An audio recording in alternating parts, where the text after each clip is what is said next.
Briefly, I want to bring this up because this was something that we wanted to bring attention to.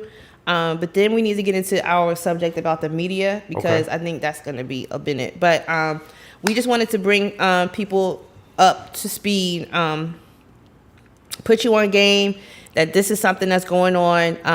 The state of Ohio passed a bill that would ban abortion after a fetal heartbeat is detected. It was approved by the Ohio Senate. The first step that the author of the bill says is the controversial legislation's path to being welcomed into the Supreme Court with open arms.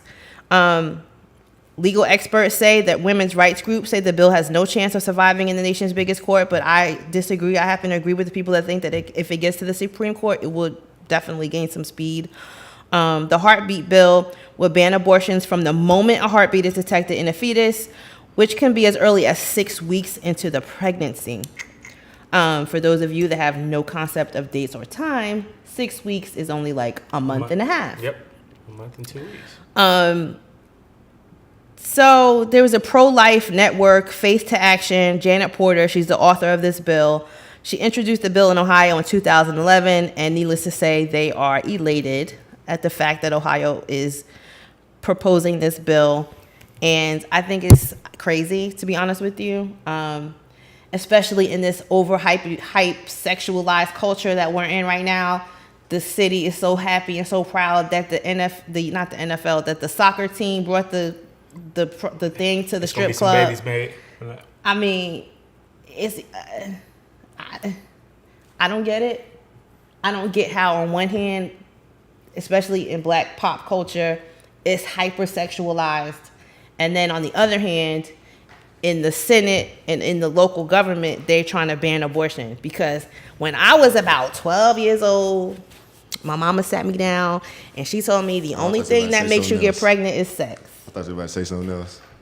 I'm just telling you. She told me about the birds and the bees, honey, and it don't take much to get pregnant. It don't take much at all. Yeah. And so I think we need to keep that in mind. Yeah, that's sad. So they're trying to like ban abortions, people. So we need more responsible sex in these cities. More responsible sex. Protect yourself, ladies. There's so many. There's so much more birth control methods than there were even when I was young. There's no need for really any. You have to be proactive when it comes to sex. You have to be proactive. Protect yourself. Protect yourself from not only from disease, but protect yourself from pregnancy. Yeah. Because at some point, the government wants to step in and try to limit your options, ladies. No abortions, that's like the dumbest thing I've ever heard. Because what if somebody gets raped? So now she has to keep that baby? For rapes and stuff like that. All that stuff is like excluded? Yeah. It should be. Okay, I was about to say. Well, you got to be careful then. That's the only thing. That's the only thing. What about anything? They ain't getting that money no more. Right. That's it. I don't know, y'all. Females ain't getting that abortion money no more. Stay to yourself, man. You're not getting it, no. That's it.